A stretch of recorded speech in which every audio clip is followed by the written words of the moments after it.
καλώς ήρθες στο κανάλι. Είναι το πρώτο podcast που πάω. Αν με ρώταγες πριν 20 χρόνια αν θα έκανες μάθημα αναδιδάξεις, θα σου έλεγα τι λέει τώρα αυτός. Η γιόγκα σημαίνει ένωση. Και αυτό που λέμε ένωση στο μυαλό μου το σώμα μέσω της αναπνοής. Να το πω πολύ απλά τώρα. Η γιόγκα γενικά είναι κάτι το οποίο πρέπει να το γουστάρεις να το κάνεις. Έλεγα σε κάποιον να ξεκινήσει τη γιόγκα γιατί πρώτα τον ενδιαφέρει το υγεία, το μυοσκελετικό. Την ευληγησία την αποκτάς, όσο την αφήνεις, αφήνει. Μου λέει: θες να ασχοληθείς με το modeling και τέτοια. Τότε καταρχάς από το modeling έβαζες χρήματα. Μου έρχεται ένα mail ότι σε έχουν δεχτεί σε ένα πρακτορείο στη Νέα Υόρκη. Πάμε Αμερική, μην το σκέφτεσαι. Πρώτο μου casting, Μπένετο. Λοιπόν, η φωτογράφηση τότε, 2000, σου λέω 4-5 να ήταν, 200 χιλιάρικα. Ένα hey που λέει στον πρωταγωνιστή, 50 χιλιάρικα. Αυτά που σκέφτεστε και αυτά που θες να κάνεις, κάντα. Περάσει από την τηλεόραση, έχω κάνει βιντεοκλίπ, έχω παίξει. Δεν είμαι ηθοποιός, καμία σχέση, ούτε έκανα καριέρα σε αυτό. Κάντα και ας αποτύχεις. Να χαίρεσαι με την επιτυχία του άλλου. Σε μια σχέση να θέσει η γυναίκα σου να πάει ψηλά, αντίστοιχα η γυναίκα σου να θέλει να πάει άντρας ψηλά. Οπότε να θαυμάζεις αυτό το ψηλά, να μην τον ρίχνεις κάτω. Και εμείς με την Κωνσταντίνα το έχουμε πάρα πολύ αυτό. Σε ευχαριστώ πάρα πολύ που είσαι σήμερα εδώ και καλώς ήρθες στο κανάλι. Εγώ σε ευχαριστώ που με κάλεσες. Είναι το πρώτο podcast που πάω. Το έχω τιμήσει αυτό και θέλω να κάνω καλή δουλειά και θέλω να σε βάλω να επικοινωνήσεις όλα αυτά που πρέπει ο κόσμος να μάθει, να σου το πω κάπως έτσι. Τέλεια. Αν μπορείς να μου κάνεις αυτή τη στιγμή για το ποιος είναι ο Ιων σήμερα, το 2026, αν μπορείς να μου κάνεις ένα τύπου elevator pitch σε αυτούς που δεν σε ξέρουν και μπορεί να έχουν πατήσει αυτό το βίντεο, να μας πεις τι κάνεις σήμερα και ποιος είσαι σήμερα λίγο πολύ. Σήμερα. Πολλά είμαι. Οι περισσότεροι με ξέρουν από τη γιόγκα. Είμαι yoga teacher και του fitness βέβαια, αλλά περισσότερο ασχολούμαι με τη γιόγκα. Αγαπώ τη γιόγκα, οπότε ήταν κάτι που την αγαπούσα χρόνια, απλά έχω φτάσει σε ένα σημείο μετά από τόσα χρόνια που τώρα πλέον με γνωρίζουν από αυτό. Ασχολούμαι με το influencing, όχι full time, όσο χρόνο έχω, μ' αρέσει. Με τη φωτογραφία, λίγο με το fashion, δηλαδή κάποιοι που θα μπουν στο Insta μου τώρα και θα με δούνε, μου λένε «Μα καλά, δεν ανεβάζεις κάτι για γιόγκα». Θέλω κάποια στιγμή να το κάνω, αλλά θα σε μπερδέψω λίγο. Θα πεις τώρα αυτός είναι travel blogger, κάνει λίγο fashion, γιατί μου αρέσει να έχω καλό και ωραίο content στο Insta, οπότε αυτό το λόγο ακόμα δεν ανεβάζω. Έχω κάνει άλλη μια σελίδα που έχω ξεκινήσει τώρα πρόσφατα και ανεβάζω. Οπότε θα έλεγα ότι είμαι ένας yoga teacher, λίγο travel blogging, λίγο fashion, αυτό. Άρα μέχρι τώρα, αν πάμε στο κομμάτι των social media, σε έχει εξυπηρετήσει περισσότερο στη δουλειά σου σαν yoga instructor ή σε έχει εξυπηρετήσει στο να εκπληρώνεις λίγο πολύ τα δημιουργικά ή ταξιδιωτικά σου όνειρα, αν μπορούμε να το πούμε έτσι? Η αλήθεια είναι ότι περισσότερο το δεύτερο, γιατί αυτό προωθώ πιο πολύ. Θα ξανεβάσω κάποια story από τα events κτλ.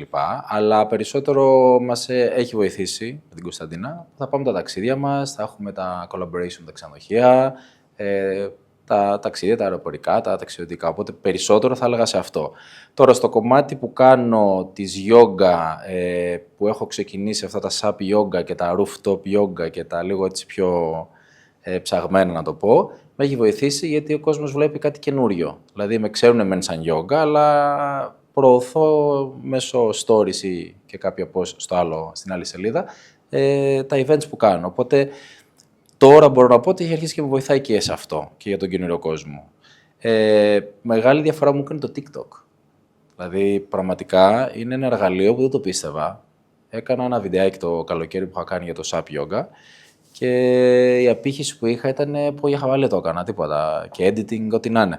Και είχε πάρα πολύ απήχηση. Δηλαδή, πολύ δυνατό εργαλείο για τη δουλειά. Και λέω, κάτσε το εκμεταλλευτώ αυτό σιγά σιγά. Οπότε θέλω λίγο από το travel fashion σιγά σιγά να ξεκινήσω να το κάνω περισσότερο στη yoga, στο κομμάτι.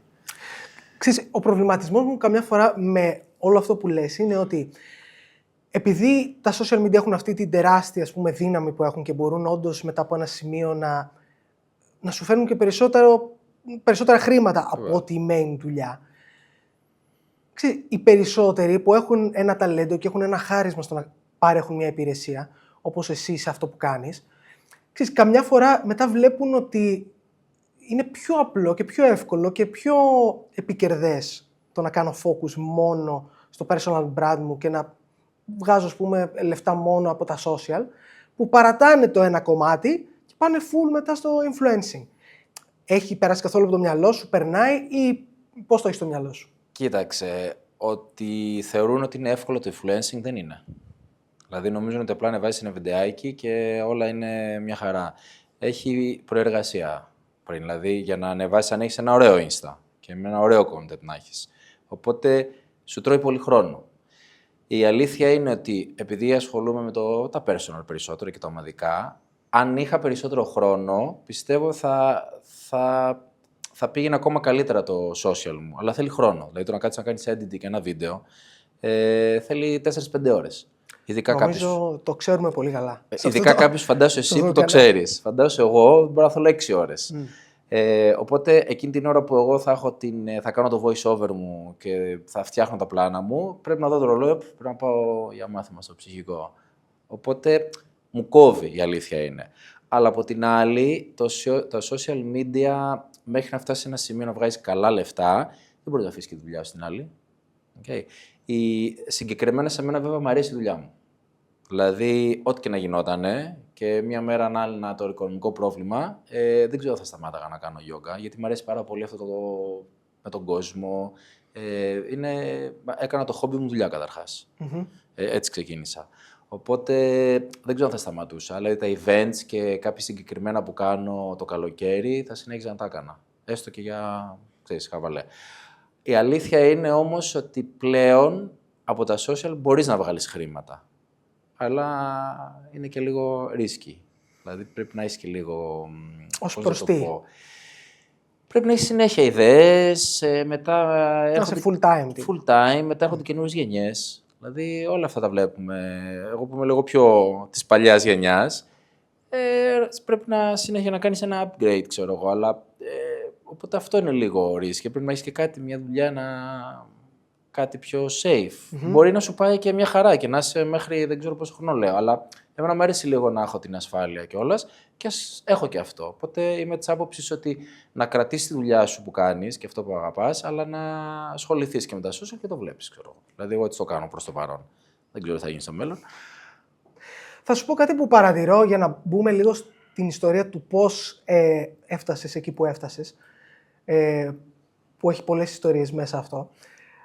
Παρατηρούμε ότι όταν κάποιος είναι στο τομέα του πολύ καλός, είναι πετυχημένος στον κλάδο του, συνήθως τον κόσμο τους βάζουμε σε δύο κατηγορίες. Που η μία κατηγορία είναι οι άνθρωποι που από πολύ μικρή ηλικία λένε ότι ήθελα να κάνω αυτό και η ζωή και οι συνθήκες τους φέρνουν κοντά σε αυτό. Και είναι και άλλοι άνθρωποι που βρίσκουν αυτό που τους αρέσει και το κάλεσμά τους τελείως από σπόντα. Εσύ, σε ποια κατηγορία ανήκεις? Το δεύτερο. Τελείως από σπόντα. Δηλαδή, αν με ρώταγες πριν 20 χρόνια, αν θα έκανες μάθημα να διδάξεις, θα σου έλεγα τι λέει τώρα αυτός. Ούτε καν δηλαδή το είχα διανοηθεί. Οπότε τελείως από σπόντα και ουσιαστικά αυτό που σου είπα και πριν, ότι το χόμπι μου το έκανα δουλειά. Πώς ξεκίνησα? Είναι ωραία ιστορία. Είχα ξεκινήσει με την Ελένη την Πετρουλάκη. Εκείνη ουσιαστικά έκανε τη γιόγκα γνωστή στην Ελλάδα, την έφερε. Απλά τι υπήρχε τότε? Δεν ερχόντουσαν άντρες στη γιόγκα. Το θεωρούσαν λίγο ταμπού, ξέρω εγώ, ότι άντρες θα κάνουν γιόγκα κτλ. Οπότε μου λέει η Ελένη, γιατί δεν έρχεσαι, μου λέει, στο στούντιο να κάνεις μάθημα για να βλέπουν και άλλες κοπέλες τους, ξέρω εγώ, ότι έρχονται αγόρια, να μου φέρουν τα αγόρια, τους φίλους κτλ.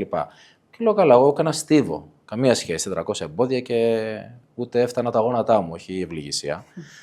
Πάω, λέω να κάνω. Και ξεκινάω και είναι και μια συγκεκριμένη θέση τώρα που να στην πω, λέγεται κοράκι, μια μπαγκάσα, δεν ξέρω εγώ. Okay. Μια συγκεκριμένη στήριξη στα χέρια που την κάνει και λέω, πάω να την κάνω και δεν μπορούσα. Και είμαι άνθρωπος που όταν κάτι δεν μπορώ να δεν βγαίνει, θα κάτσω να το ξανακάνω 15 φορές. Λέω, θα κάτσω και στην άλλη ώρα. Θα κάτσω και στην άλλη ώρα, με αποτέλεσμα να σπουδάζω το πρωί, έχω τελειώσει τον TRI, διοίκηση επιχειρήσεων Marketing Management, και μετά έφευγα 3 η ώρα και πήγαινα στο στούντιο και έκανα 5 ώρες την ημέρα. Αρρωστημένα. Οπότε ξεκίνησα τη γιόγκα σαν μαθητής. Αλλά αυτό κυρίως το έκανες επειδή σου άρεσε το challenge, ότι θέλω να τα φέρω, ή ότι μ' αρέσει αυτό που Στην αρχή ήταν το challenge και από το challenge άρχισε να μ' αρέσει. Okay. Καταρχάς έβλεπα διαφορά στο σώμα μου. Δηλαδή στεγνώνεις και κάνεις μυϊκή δύναμη που έκανα στίβο, έκανα ξέρω τα πάντα, καμία σχέση, γιατί δουλεύεις διάφορους μυς έτσι, πιο εσωτερικούς, να το πούμε λίγο πιο επιστημονικά. Οπότε ήταν το challenge και μετά άρχισε να μ' αρέσει, δηλαδή εθισμό με τη γιόγκα. Και μετά έφυγα εξωτερικό και Αμερική και πήγαινα σε ένα γυμναστήριο εκεί στο Equinox και έκανα σαν μαθητής κάθε μέρα, κανονικά πορωμένα και τέτοια. Οπότε οι επιρροές μου είναι από το εξωτερικό πάρα πολύ.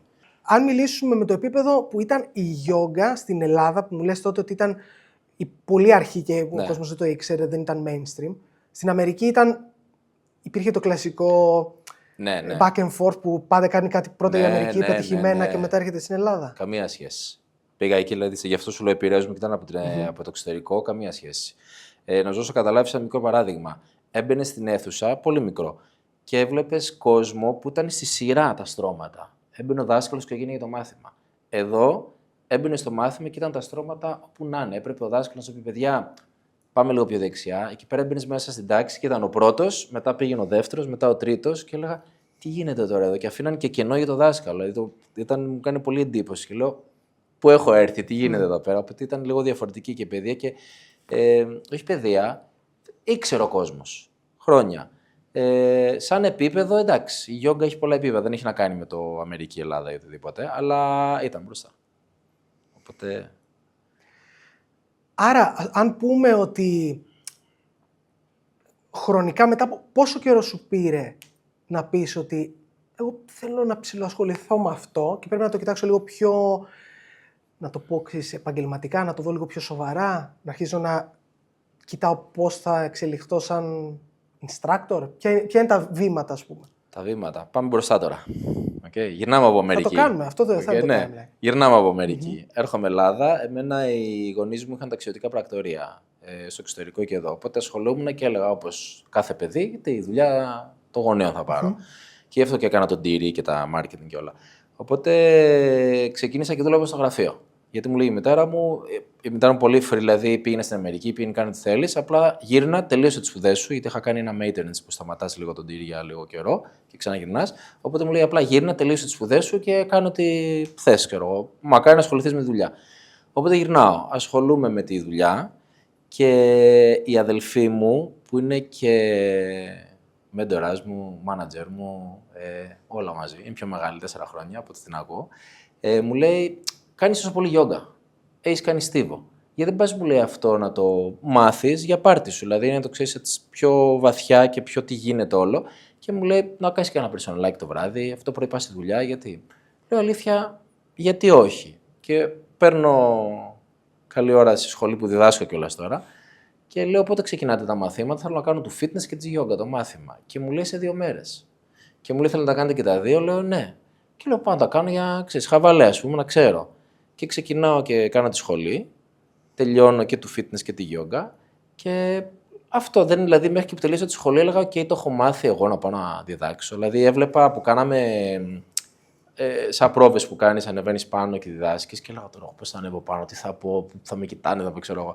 Οπότε το είχα καθόλου, μακριά. Και μου λέει ο μεντοράς μου κιόλας αυτό στο κομμάτι του fitness, μου λέει να σου πω έχω ένα γυμναστήριο. Στη Νέα Σμύρνη ήταν τότε. Και μου λέει: έχει 1 ώρα, 2 την εβδομάδα. Θες να πας να κάνεις, μου λέει, ένα μαθηματάκι το απόγευμα, γιόγκα? Λέω να πάω, δεν έχω, να πια χαβαλέ να δω, ξέρεις, μου λέει έτσι να πάρεις λίγο το experience. Και θα το ξεχάσω, πάω την πρώτη μέρα και είχα 3 άτομα, 4. Ήταν, ας πούμε, το μάθημα Τρίτη, τώρα δεν θυμάμαι τις μέρες. Πάω την επόμενη Πέμπτη και έχει μέσα, ξέρω, 40 άτομα. Και λέω τι γίνεται. Και εγώ πήγα με τον αέρα, εντάξει, θα είμαστε εξής, ωραία, άμα είναι και 4-5 άτομα, είσαι πιο αυτό. Και μπαίνω μέσα και λέω τι γίνεται εδώ. Και μου λέει ο ιδιοκτήτης τότε, μου λέει κάτι έκανες καλά, μου λέει. Πόσες ώρες θέλεις, πόσα θες, ξεκίνα. Ξέρω εγώ. Και λέω ότι, οπότε ουσιαστικά ο κόσμος κάπως κάτι είδε και ξεκίνησε. Επειδή η γιόγκα γενικά είναι κάτι το οποίο πρέπει να το γουστάρεις να το κάνεις. Δεν είναι μια δουλειά που μπορείς να κρυφτείς. Αν δεν το γουστάρεις, καλύτερα να το κάνεις. Δεν είναι το fitness, μπορείς να κλέψεις λίγο. Το να κάτσω να σου πω, εγώ κάνε 15 επαναλήψεις και πρόσεχε λίγο το γόνατο και αυτό, ok. Τη γιόγκα είναι λίγο πιο. Δεν ξέρω αν έχεις κάνει ποτέ. Όταν κλείσει αυτό το βίντεο, ναι. Είναι και η στιγμή που θα δεσμευτώ on camera ότι το επόμενό μας ραντεβού μπροστά στις κάμερες θα είναι. Θα πρέπει να έχει και. Πώς το λένε, να είναι. Live, action. Live, ok, ωραία, τέλεια. Πολλοί που τους είπα ότι θα κάνουμε σήμερα συζήτηση, μου είπαν δεν έπρεπε να είναι podcast μορφή, έπρεπε να είναι live. άσκηση, μίλημα, κενό. Ξέρεις, να πηγαίνει Θα έτσι. κάνουμε ένα podcast το καλοκαίρι άλλο πάνω στο SAP. Έχουμε πλατφόρμα, χωράτε όλοι πάνω εκεί. Σου έχω πει, έχω δεσμευτεί. Οπότε ξεκινάω και κάνω τη γιόγκα σαν part-time βάση και μετά μου γίνεται μια πρόταση στη Μύκονο. Από τότε ασχολούμαι, ανοίγει hot yoga, υπήρχε τότε παλιά και αυτή που τα είχε μου λέει να σου πω θες να πας στη Μύκονο στον άμμο συγκεκριμένα να έχουμε ανοίξει ένα στούντιο και να κάνεις μαθήματα. Λέω εγώ Μύκονος τώρα, λέω μια εννοείται, λέω να πάω πιο μικρός τώρα κτλ. Οπότε ξεκινάω και πάω εκεί. Και μου λέει αυτή, είδε ότι πήγαινα καλά, γιατί μ' άρεσε πολύ, γιατί μ' αρέσει εμένα πολύ το να μιλάω με τον κόσμο. Δηλαδή έγινα και φίλος με όλους. Στα μαθήματα υπήρχε ένα ωραίο vibe. Και μου λέει, να σου πει, το κρατάς να μείνεις εκεί. Και έμεινα 3 χρόνια. Ανά σεζόν, όχι σερί. Και από εκεί ξεκίνησε και άρχισαν μετά τα διάφορα με τους γνωστούς και όλα αυτά, ξέρεις τώρα, νάμος φάση. Οπότε έγινε σιγά σιγά άρχισα να αφήνω το πρωινό, δηλαδή όταν πήγα στη Μύκονο το ταξιδιωτικό και να ασχολούμαι με αυτό full time. Οπότε έτσι με κέρδισε. Ουσιαστικά το χόμπι μου έγινε δουλειά με λίγα λόγια.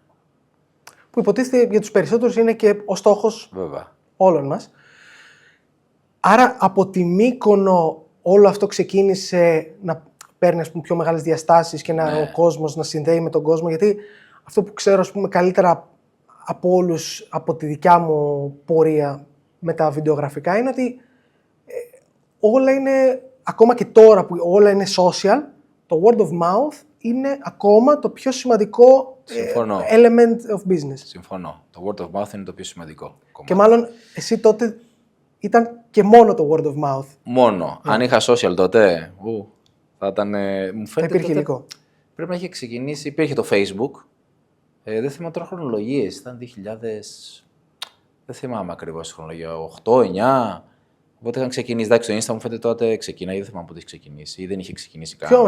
Πιο μετά. Τότε μόνο Facebook. Γιατί προσπαθώ να θυμηθώ που ανέβαζα και ήταν MySpace. Ναι, MySpace και κάτι τέτοια. Αλλά εντάξει, τώρα μιλάμε για χρυσές εποχές Μύκονο, οπότε εκεί έκανες εύκολο community. Η γιόγκα τότε θεωρούταν ένα luxury product από τότε ή ήταν πιο, επειδή ήταν αρχή κάτι πιο basic? Όχι luxury. Επειδή έχω και το κομμάτι του fitness, σκέψου ας πούμε αυτά που χρέωνε στο fitness ήταν τελείως διαφορετικά με αυτά που χρέωνε σαν γιόγκα. Δηλαδή το fitness ήταν πάντα πιο, κατάλαβες, υπήρχαν πολλοί και τέτοια. Στο γιόγκα ήταν πιο exclusive και πιο luxury το να κάνει κάποιος γιόγκα τότε. Και τώρα πιστεύω ότι είναι, δηλαδή, είναι ψαγμένο το να κάνεις γιόγκα. Όχι ότι σημαίνει luxury ότι να έχεις λεφτά ή κάτι, αλλά λίγο στο μυαλό είναι λίγο πιο. Κατάλαβες, όλος για να ασχοληθεί με τη γιόγκα είναι λίγο πιο. Αυτό το θεωρείς το στίγμα δεν έχει φύγει ακόμα? Γιατί καμιά φορά τώρα, ας πούμε, σου μιλάω εγώ, νιώθω ότι. Και σου μιλάω σαν ένα στερεοτυπικό αγόρι που έχει απορία να μάθει παραπάνω και γι' αυτό κάνουμε αυτή την κουβέντα. Αλλά αυτή τη στιγμή νομίζω έχει περάσει το phase που η γιόγκα ή οτιδήποτε άλλο κοντά σε αυτό έχει ακόμα τόσο στίγμα ως κάτι εξής που πρέπει λίγο να είναι πολύ ιδιαίτερο και για πολύ συγκεκριμένους ανθρώπους. Νιώθω ότι έχει πάρει κάτι πολύ πιο mainstream, είναι πολύ πιο γενικό πια για τον κόσμο. Λοιπόν, κοίταξε, αυτό τώρα που είπες ότι είναι για όλο τον κόσμο η γιόγκα καταρχάς. Η γιόγκα σημαίνει ένωση. Για αυτό που λέμε ένωση του μυαλού με το σώμα μέσω της αναπνοής, να το πω πολύ απλά τώρα. Είναι για όλους. Δηλαδή η γιόγκα είναι το καλό ότι μπορεί να την ξεκινήσεις, μπορεί να κάνεις από kids yoga, από baby yoga, kids yoga, μέχρι 100 χρονών ξέρω εγώ. Δεν έχει, απλά το πας ανάλογο στο μάθημα, ανάλογο στον άνθρωπο που πας στο μάθημα. Και δεν έχει να κάνει επίσης με ηλικίες, δεν έχει να κάνει με βάρος, λεπτός, κοντός, χοντρός. Είναι για όλους, γιατί το μαθαίνεις πάνω στο σώμα σου. Οπότε αυτό που θα κερδίσεις με τη γιόγκα και που θα σου λέω όπως και εσένα να ξεκινήσεις, το πρώτο πράγμα είναι ότι δουλεύεις πάρα πολύ το μυαλό. Γιατί αν δεν είσαι συγκεντρωμένος, δεν μπορείς να το κάνεις εύκολα. Ενώ, ας πούμε, όπως σου λέω, γιατί είμαι fitness και fitness instructor, το να κάνουμε βαράκια και να σου μιλάω λίγο και να σκεφτείς κάτι, θα κάνεις την επανάληψη. Στη γιόγκα, αν σου μιλάω ή κάτι, θα χάσεις την προσοχή σου, θα πέσεις από τη θέση που λέει ο λόγος και να κάνεις μια ισορροπία. Ή θα μπορείς να συγκεντρωθείς, να δουλέψεις core. Οπότε έχει να κάνει με το μυαλό. Αυτό είναι ένα practice το οποίο κάνεις. Δηλαδή, δουλεύεις το μυαλό σου. Έστω και αυτό το λέω. Το μυαλό μας πλέον δεν το δουλεύουμε, γιατί έχουμε όλα γρήγορα. Μπαίνουμε στα αυτά. Οπότε είναι ένα πολύ καλό practice. Εσωτερικά. Τώρα, εξωτερικά έχει να κάνει με το μυοσκελετικό μας. Δηλαδή, θα φτάσει, ξέρω εγώ, ειδικά όταν μεγαλώνουμε, να έχει ένα ωραίο ευθυγραμμισμένο ίσιο σώμα. Οπότε θα έλεγα σε κάποιον να ξεκινήσει τη γιόγκα, γιατί πρώτα τον ενδιαφέρει το υγεία, το μυοσκελετικό. Δεν είναι ότι θα σου πω, αλλά να κάνει κοιλιακούς και δεν ξέρω, θα τα κάνει και αυτά. Αλλά είναι θέμα υγείας. Έχει ένα ωραίο υγιές λειτουργικό σώμα, γιατί είναι functional γυμναστική, λειτουργικό. Από εκεί και πέρα το εξωτερικό είναι άλλο πράγμα. Okay, το αν θα έχουμε κοιλιακούς ή όχι. Μου έρχονται πολλοί που είναι πυγμάχοι, μου έρχονται πολλοί που είναι αθλητές, ποδοσφαιριστές, σώμα φέτες. Δεν έχουν αυτή την κίνηση, δεν την κάνουν. Δεν πάει. Μου λέω, τι γίνεται τώρα εδώ. Οπότε όταν ο άλλος αποκτήσει αυτή την κίνηση, σου λέω, τι έγινε το σώμα μου. Και βάσει αυτού, σιγά σιγά αρχίζει και έχει καλύτερη ζωή, γιατί έχει καλύτερη κινησιολογία. Οπότε σε αυτό θα έλεγα ότι βοηθάει πάρα πολύ η γιόγκα. Σε τι ποσοστό τα ωφέλη είναι, πιστεύεις, σωματικά και πνευματικά, αν μπορείς να μου το χωρίσεις για σένα? Αυτό είναι μεγάλη κουβέντα. Το πνευματικό κομμάτι είναι άλλο. Γιατί υπάρχει γιόγκα που δουλεύει μόνο το πνευματικό κομμάτι. Το meditation που λέμε. Αυτό πρέπει να είσαι και λίγο έτοιμος. Δηλαδή να θες να το μάθεις, να το δουλέψεις, να το πούμε πιο σωστά. Okay. Το άλλο είναι πιο άσκηση. Δηλαδή έχω μαθητές οι οποίοι έρχονται και το δουλεύουν σαν γυμναστική. Τους παρατηρώ, δηλαδή κάθονται, ας πούμε, θα μιλήσουμε για αναπνοές και θα κάνουμε κάποιες αναπνοές, αλλά είναι focus στην άσκηση. Και γενικά εμείς στη Δύση έχουμε περισσότερο μας νοιάζει το εξωτερικό και λιγότερο το εσωτερικό. Ενώ στην Ανατολή δουλεύουν περισσότερο το εσωτερικό και λιγότερο το εξωτερικό. Γι' αυτό και αν πας στην Ανατολή, οι άνθρωποι κάθονται κλαδών και είναι ανοιχτοί. Κατάλαβες, γιατί δουλεύουν το εσωτερικό. Εμείς στη Δύση είμαστε κλειστοί. Οπότε, λίγο σαν κουλτούρα, δουλεύουμε περισσότερο το εξωτερικό κομμάτι. Οπότε, για εδώ θα σου έλεγα ότι ο άλλος θα δουλεύει περισσότερο για σωματικά. Αλλά μέσω της γιόγκα σωματικά δουλεύεις και το μυαλό σου χωρίς να το ξέρεις. Μόνο που θα σκεφτείς τη θέση και μόνο που θα προσπαθήσεις και μόνο που θα βάλεις ένα στόχο, δουλεύει και το μυαλό σου. Απλά αυτό που θέλω να πω ότι υπάρχει και το meditation κομμάτι για πιο ψυχολογικά και διάφορα πράγματα. Οπότε θα έλεγα περισσότερο θα σου έλεγα θα ξεκινήσεις και θα δεις περισσότερη διαφορά στο εξωτερικό σου κομμάτι, αλλά επειδή θα φτιαχτεί το εξωτερικό σου κομμάτι και το εσωτερικό σου και ψυχολογικά θα νιώθεις πιο άνετα. Οπότε μπορούμε να τα ενώσουμε μαζί αυτά μετά. Άρα εσύ έχεις ταξιδέψει και το έχεις ζήσει και από Ανατολής μεριά και από Δύσης πλευρά? Έχω ταξιδέψει, δεν έχω πάει Ινδία ακόμα, γιατί δεν νιώθω έτοιμος. Εκεί η Ινδία, ας πούμε, επειδή δεν ξέρω, είναι το core είναι από αυτού. Εκεί. Είναι η Μέκα της γιόγκα, από εκεί ξεκίνησε η Okay. Τα σανσκριτικά που λέμε, δηλαδή αν θα ακούσεις στη γιόγκα λέμε άσανα. Άσανα σημαίνει θέση, στάση. Οπότε όταν λες, ας πούμε, σαβάσανα, είναι το dead pose. Στάση πεθαμένου στα ελληνικά. Δεν ακούγεται ωραίο, ούτε λέμε σαβάσανα. Βираμπαντράσανα, πολεμιστή 2. Οπότε αυτά είναι σανσκριτικά. Τα σανσκριτικά είναι αρχαία Ινδουικά. Πώς έχουμε εμείς αρχαία ελληνικά, είναι τα αρχαία Ινδουικά. Και οπότε από εκεί έχει ξεκινήσει. Στον Παλί, ας πούμε, που έχω πάει, στα μαθήματα που κάνουμε, ξεκινάνε πολύ με ψαλμοδίες, με διάφορα πιο meditation και μετά μπαίνουν στο μάθημα. Εδώ πέρα δεν τα κάνουμε αυτά τόσο πολύ. Τα κάνουν σε κάποια yoga studio, αλλά γενικά και ξέρεις λόγω με τις θρησκείες και αυτά εδώ πέρα που δεν παίζει κανένα ρόλο η θρησκεία. Το τι πιστεύει ο καθένας είναι αυτό που λένε καμιά φορά με τη θρησκεία, ότι δεν έχει να κάνει. Να αγαπάς τον εαυτό σου και να πιστεύεις τον εαυτό σου, είτε είσαι χριστιανός, μουσουλμάνος, Ινδουιστής, οτιδήποτε. Οπότε αυτό το κομμάτι. Βάζω πολλές υποσημειώσεις από αυτά που λες και λέω ότι πρέπει να αναλύσω αυτό, πρέπει να αναλύσω αυτό. Πολύ ανάλυση. Μου κάνει εντύπωση. Έχεις κάνει, ή αν δεν έχεις κάνει, πώς και δεν έχεις κάνει κάποιο, από δικιά σου πρωτοβουλία, κάποιο group ταξίδι που να έχει να κάνει με core αυτό, ας πούμε? Κοίταξε, ήταν να γίνει τώρα και δεν προλαβαίναμε, λόγω διάφορων καταστάσεων, επειδή τρέχουν και άλλα project. Ήθελα να κάνω ένα retreat τώρα στον Παλί, το Μάρτιο, αλλά δεν θα γίνει. Οπότε είναι μέσα σκαριά να γίνει κι αυτό. Είναι και καλός ο Μάρτιος, ούτε rainy season, τίποτα. Όχι, γι' αυτό. Έχω πάει στον Παλί 4-5 φορές. Εντάξει, είναι και εκεί αλλού με τη γιόγκα. Έχουν χτίσει πολύ έτσι, ωραία μέρη. Αλλά είναι κάτι το οποίο θα το κάνω στα άμεσα σχέδιά μου. Δεν το έχω κάνει τόσο, θέλουν χρόνο αυτά. Σίγουρα. Και είμαι και λίγο άνθρωπος της ποιότητας και του να είναι τέλειο. Ναι. Οπότε αυτό είναι και καλό και κακό. Γιατί θέλω να είναι όλα, να είμαι σίγουρος ότι δεν είμαι εντάξει, έλα μωρέ κάντο και ότι βγει, θέλω να είναι πολύ. Οπότε καμία φορά χάνω πράγματα, γιατί μου έχουν ξανακάνει και πρόταση και τέτοια, που λέω δεν είμαι έτοιμος γιατί θέλω να είναι ποιοτικό και σωστό.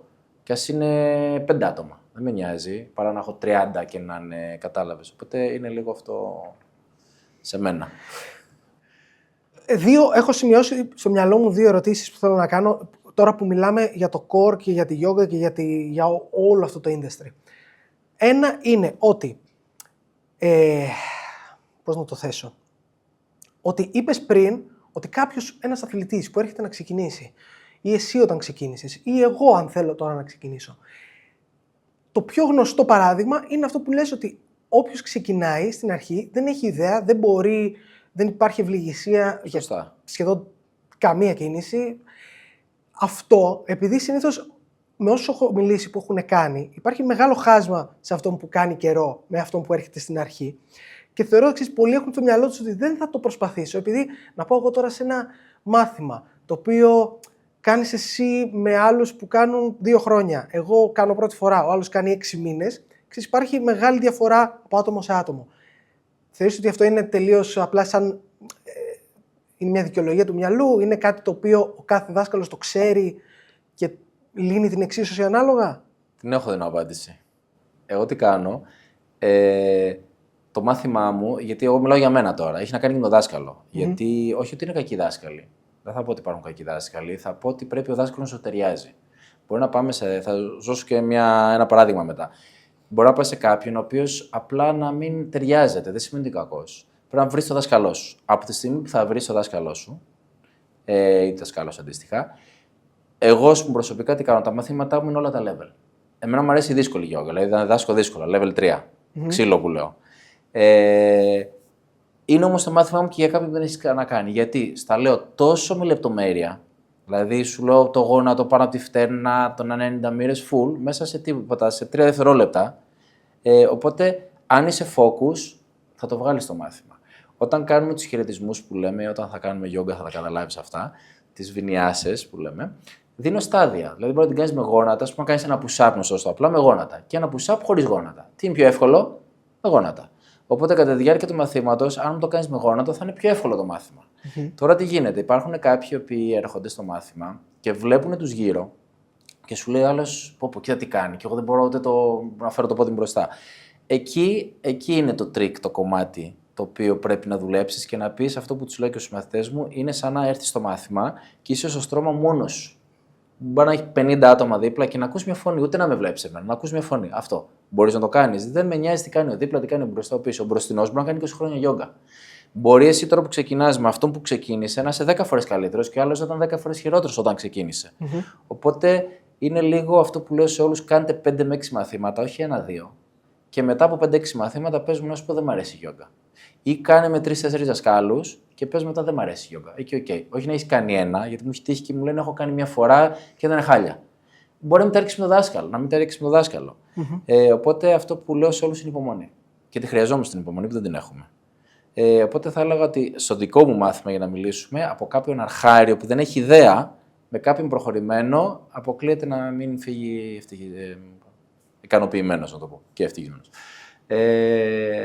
Οπότε αυτό είναι το σημαντικό κομμάτι. Μία εβδομάδα πριν, επειδή εγώ όπως βλέπεις, καταναλώνω και πάρα πολλά podcast και το είχα σημειώσει ότι όταν κάνουμε αυτή την κουβέντα θέλω να το αναφέρω. Γιατί ο Brian Johnson τι είναι ένας τυπάς ο οποίος ήταν tech startup άνθρωπος των επιχειρήσεων, πούλησε στην PayPal σχεδόν 1 billion την εταιρεία του και μετά είπε, αφού έχει 1 δις πια personal, είπε ότι εγώ θα αφιερώσω τη ζωή μου από εδώ και πέρα, το που τελείωσαν όλα τα επιχειρηματικά και δεν έχω θέμα, στο να φτάσω να ζήσω μέχρι τα 150. Είναι ένας τυπάς ο οποίος ξοδεύει 2 εκατομμύρια το χρόνο πώς λέγονται αυτά τα chambers που βάζεις στα οξυγόνα.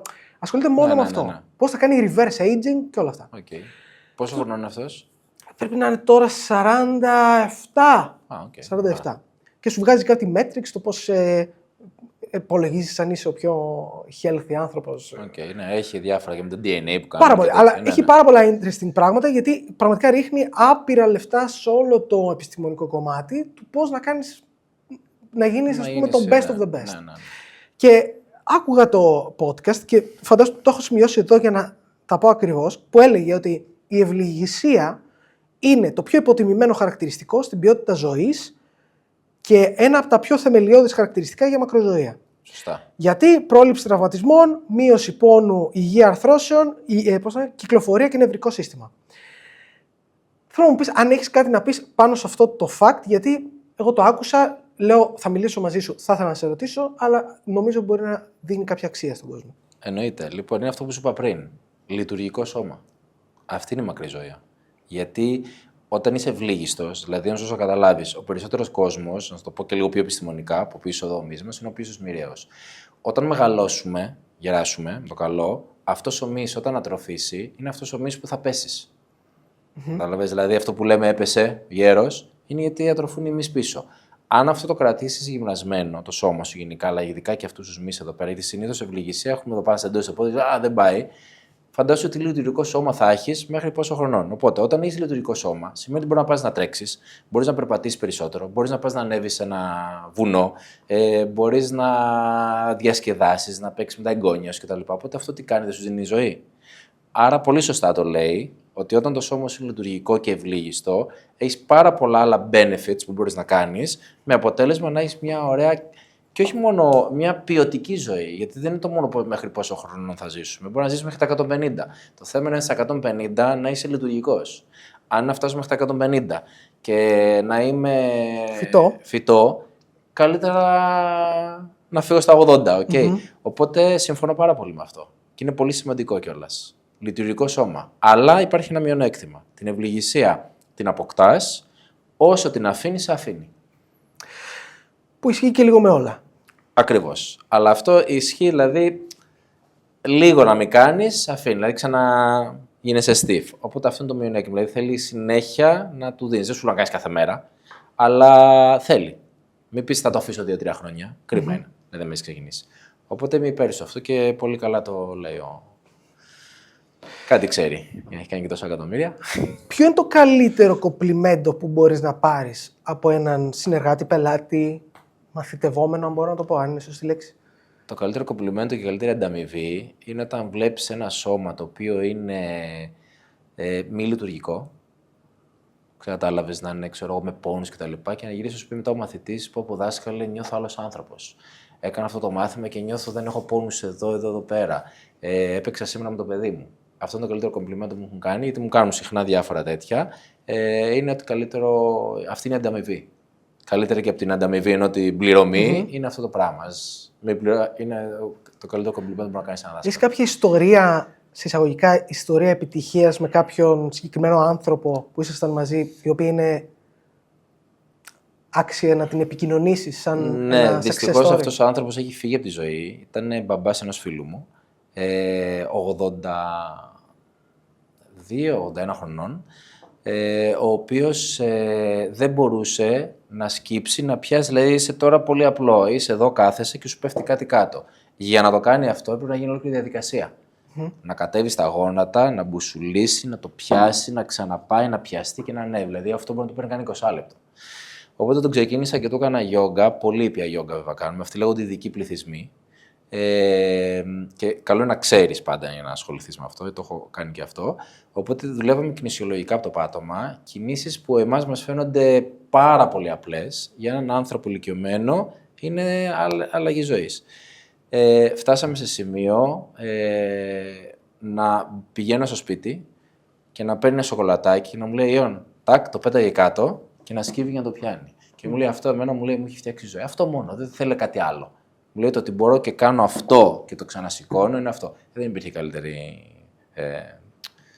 πώς να σου πω, ευχαρίστηση από αυτό. Οπότε αυτό θα μπορούσα να πω και μου έκανε εντύπωση και μετά εκεί ένιωσα κιόλας. Κάνουμε κάτι καλά, ρε παιδάκι μου. Είναι κάτι, δεν είναι το μόνο. Κάνεις μια ουσία, να αλλάζει τη ζωή του αλλού. Ναι. Κατάλαβες. Οπότε αυτό παίζει πολύ μεγάλο ρόλο. Αυτό που. Να σου μιλήσω για εμένα, που είναι πολύ σημαντικό. Θα σου δώσω 2 παραδείγματα, γιατί μετά θα αλλάξω λίγο τη ροή της κουβέντας. Εγώ, ας πούμε, λέω πολύ καιρό τώρα ότι επειδή το πρόγραμμά μου είναι ψηλό, καμένο τελείως, ότι με το που μπήκε η νέα χρονιά τώρα, είχα έναν στόχο. Ο πιο σημαντικός στόχος είναι να ξαναβάλω στη ζωή μου κάτι, ένα χόμπι, κάτι το οποίο να μπορώ να ξέρω ότι θα αφήσω 1-2 ώρες το κινητό και το μυαλό μου θα είναι εκεί. Συνήθως αυτό είναι ένα άθλημα, μπορεί να είναι οτιδήποτε. Αλλά είναι πολύ σημαντικό, γιατί άκουγα αυτό που έλεγες πριν, ότι όταν είσαι σε ένα μάθημα πρέπει να είσαι focused, είσαι εκεί. Και θεωρώ τύπου, μου το έχεις πουλήσει, να σου το πω έτσι. Γιατί η μεγαλύτερη μου ανάγκη αυτή τη στιγμή θα ήταν αυτό. Να μπορέσει το κινητό να πάει στην άκρη, να φύγει το μυαλό, να είσαι focused εκεί. Και το γυμναστήριο είναι κάτι το οποίο νιώθω, το απλό γυμναστήριο, να πας να κάνεις βάρη, να πας το βαριέσαι. Ούτε καν το βαριέσαι. Για μένα το κάνει χειρότερο όλο αυτό. Ναι. Όπως και να είσαι πάλι με το κινητό, πάλι χτυπάει, πάλι υπάρχει θα μιλήσεις, θα απόσπαση με Σωστά. κόσμο, με το ένα με το άλλο. Και εκεί θεωρώ ότι για εμένα είναι που μου το έχεις πουλήσει καλύτερα απ' όλα. Είναι αυτό. Είναι η γιόγκα. Δηλαδή μπαίνεις μέσα, κινητά απαγορεύονται. Δεν εννοείται. Εκτός αν είναι κάτι έκτακτο. Εντάξει, κάποιοι που είναι γιατροί και τέτοια και μου πάρουν την άδεια από μένα, να τους αφήσω. Αλλά κινητό είναι αυτό και είναι ένα μάθημα που τους κάνω αυτό. Τους λέω, παιδιά, αυτή τη μία ώρα που έρχεστε, ξεχάστε τα. Δηλαδή, άσε το κινητό. Καμιά φορά βλέπω κάτι κοπελίτσες έτσι μικρές, λέω, την επόμενη φορά μπορείς να το αφήσεις έξω για μία ώρα. Δεν με νοιάζει για μένα, για σένα. Είναι αυτό που λες εσύ, να κάνεις ένα detox. Okay. Για κόσμος που δεν έχει χρόνο στην καθημερινότητά του, να το πω ότι είναι μια δικαιολογία. Okay. Εντάξει, είμαστε τώρα δικαιολογία. Γιατί 1 ώρα, 40 λεπτά μπορείς να τα αφιερώσεις. Θα βρεις το χρόνο. Απλά θέλει λίγο μια συνέπεια. Δηλαδή να βάζεις λίγο στο μυαλό σου ότι εγώ σήμερα ή 3 φορές την εβδομάδα πρέπει 50 λεπτά να αφιερώσω να κάνω αυτό. Αυτά τα 50 λεπτά. Ας είναι 2 ώρες το βράδυ που θα πας, ας είναι 8 το πρωί, ας είναι δηλαδή μη σου βγει η μέρα να πεις εγώ θα γυρίσω και θα κάνω αυτό. Το προσπάθεις σιγά σιγά, ό,τι μπορείς εννοείται. Οπότε αυτό που κερδίζεις με τη γιόγκα τι είναι, ότι απλά πετάς ένα στρώμα κάτω και κάνεις γιόγκα. Ούτε έχω να σου στήσω βαράκια, ούτε έχω να... δεν ξέρω τι. Μουσική, ένα στρώμα και ξεκινάς και κάνεις ένα flow. 50 λεπτά, μαζεύεις το στρωματάκι σου, αν θες σε κάνω μην υδρώσεις και πολύ και είσαι κύριος. Δηλαδή είσαι εδώ πέρα, γυρνάς τώρα το podcast σου. Πετάς ένα στρώμα, κάνεις μισή ώρα, γιόγκα, μετά το podcast και πας και κάνεις το editing σου. Δεν χρειάζεται τίποτα άλλο. Μία φόρμα και ξεκίνησες. Δεν χρειάζεται να στήσουμε κάτι άλλο. Οπότε είναι κάτι το οποίο μπορείς να το κάνεις μέσα στην καθημερινότητά σου. Σκέψου το. Νομίζω, ειδικά επειδή έβαλες και το edit μέσα, το χρειάζομαι. Και θα σου κάνει καλό και στο μυαλό σου να είσαι δημιουργικό στο editing που θα κάνεις. Γι' αυτό και στο εξωτερικό και εδώ στην Ελλάδα κάνουμε σε εταιρείες. Το έκανα πέρυσι αυτό, τώρα το έχω σταματήσει λόγω χρόνου. Πάμε και κάνουμε σε εταιρείες. Λέγεται office yoga. Κάνεις yoga με 1/4 20 λεπτά, το οποίο αυτό έχει αποδειχθεί και στο εξωτερικό ότι ο κόσμος μετά είναι πιο παραγωγικός. Όταν έκανα, όπως σου είπα πριν, το research για εσένα, σε έβγαζε ως ο yoga instructor των celebrities. Εντάξει. Λοιπόν, θέλω να μου εξηγήσεις πώς φτάνεις στο σημείο να σε επιλέξουν κάποιοι οι οποίοι, ας πούμε, έχουν κάποια standards στην καθημερινότητά τους, σε όλα αυτά, και πώς κύλησε και έφτασε αυτό εκεί πέρα. Λοιπόν, αυτό είναι θέμα, πιστεύω, αυτό που λέω και στους μαθητές μου όταν λέω, επειδή έχω γράψει και ένα βιβλίο γιόγκα και διδάσκω και σε σχολή γιόγκα, δηλαδή άμα θες να γίνεις δάσκαλος γιόγκα, γι' αυτό σου λέω στους μαθητές, όχι μόνο τους μαθητές που έρχονται για την άσκηση, ότι αν είσαι καλό σε κάτι, το αγαπάς και έχεις ποιότητα, θα σου έρθουν όλοι. Και ο celebrity και ο μη celebrity, γιατί εγώ πάντα το celebrity είναι λίγο παρεξηγημένο. Όλοι μου λένε να κάνεις επώνυμους. Όλοι έχουμε ένα επώνυμο. Οπότε δεν ξεχωρίζω και ούτε θα κάνω άλλο μάθημα ή δεν ξέρω ποιος και αυτό, πάντα θα είναι το ίδιο. Τώρα, πώς με βρίσκουν ή πώς με βρήκανε. Είναι και θέμα τύχης. Μου τύχε και ήμουνα στον Άμμος, μου τύχε και συνεργάστηκα με τη Hot Yoga, έτυχε και ήρθαν κάποιοι γνωστοί, εκεί πέρα Discord και δεν ξέρω από το εξωτερικό. Έτυχε και μου ήρθε μαθήτρια η οποία δούλευε τότε στην Espresso, στο πρώτο δεν θυμάμαι τι, και μου λέει να σου πω, είδα ότι έρχονται Discord σε σένα. Είδα ότι είχε έρθει κι άλλοι, μην πω τώρα ονόματα, γιατί κάποια ονόματα δεν τα έχουμε δημοσιεύσει. Μπορώ να κάνω ένα θέμα για σένα? Λέω, εγώ δεν έχω, ξέρω εγώ, θέμα, ναι. Και μου λέει έτσι, και έτσι ξεκίνησε. Οπότε βγήκε αυτό. Μετά που το βγήκε αυτό, το βλέπουν κι άλλοι. Το βλέπουν άλλοι, αυτό που λέμε mouth to mouth. Συνεργαζόμουν και με το Κάβο Ταγκού, οπότε γενικά ήμουν σε κύκλο που έχει celebrities. Άρα ήταν πολύ εύκολο να με βρούνε. Μετά από μόνο του ήρθε. Δηλαδή, αυτά είναι mouth to mouth. Δηλαδή, ένας συστήνει στον άλλον, ξέρω εγώ κτλ. Είναι θέμα τύχης, είναι θέμα ότι μπορεί να είσαι τυχερό. Θέμα τύχης, δηλαδή να σου ανοιχτεί μια πόρτα. Απλά για να μείνει και να το δουλέψει όλο αυτό, είναι και θέμα να είσαι καλός μετά σε αυτό που κάνεις.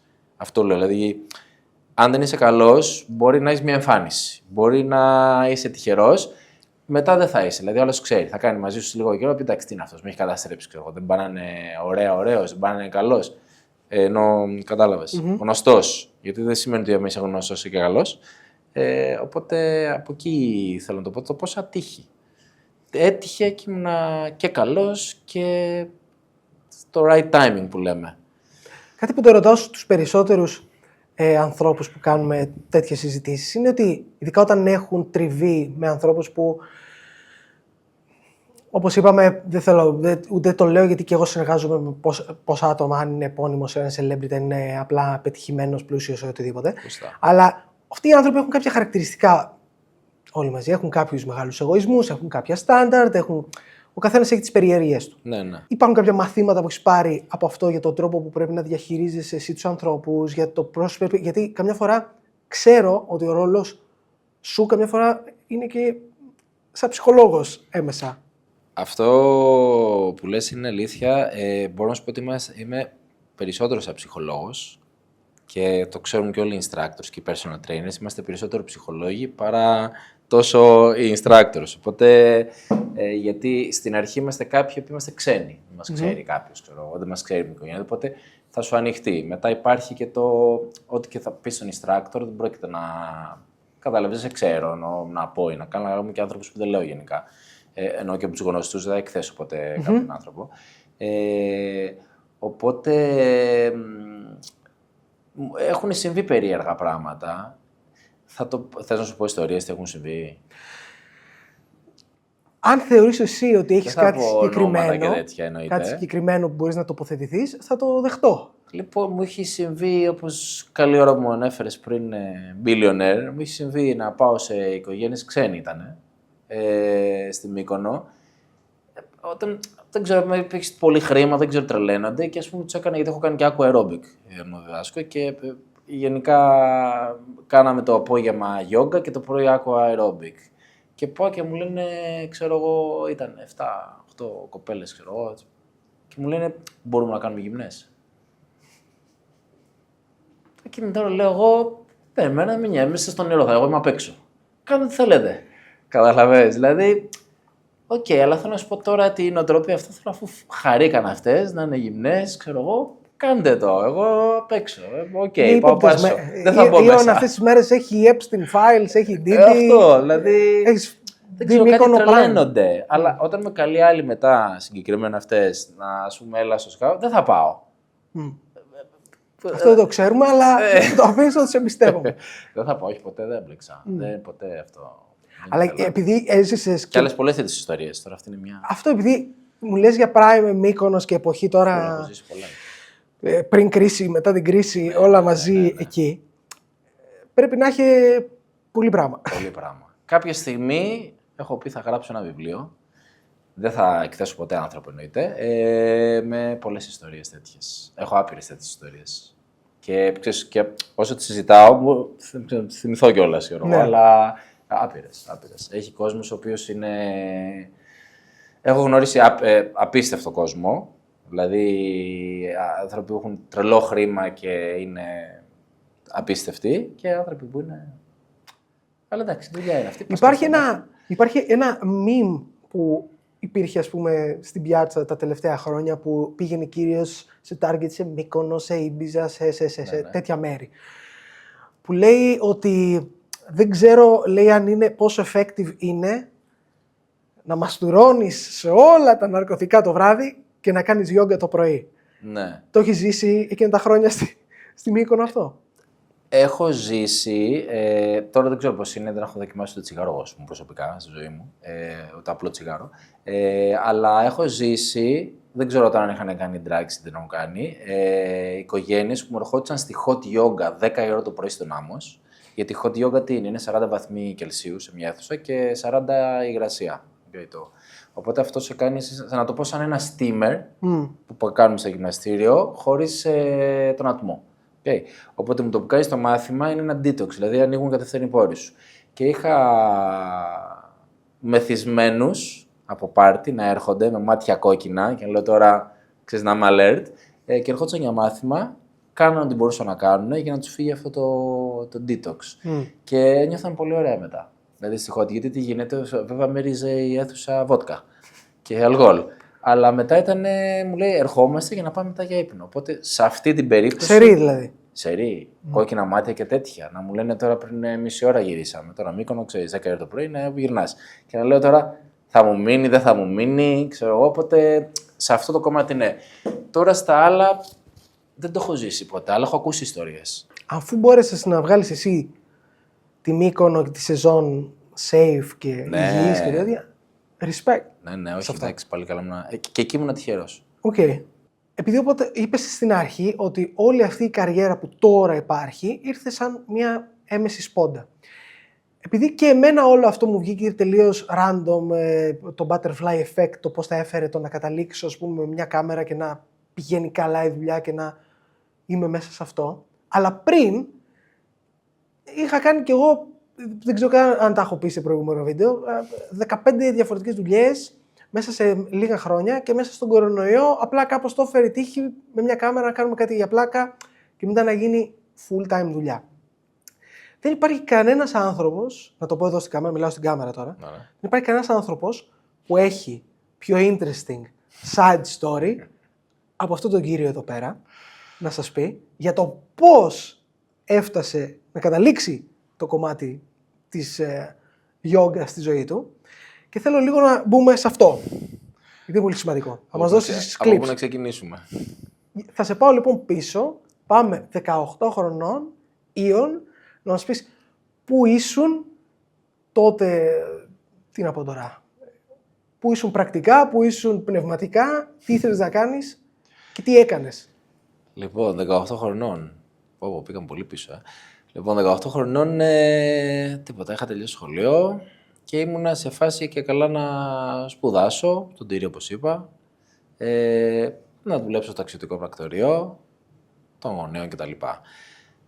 Τυχαίνει και είναι κάποιοι φίλοι της αδελφής μου, συμμαθητές, και μου λένε, θες να ασχοληθείς, αυτό το ανοίξανε τότε ένα πρακτορείο στη Γλυφάδα.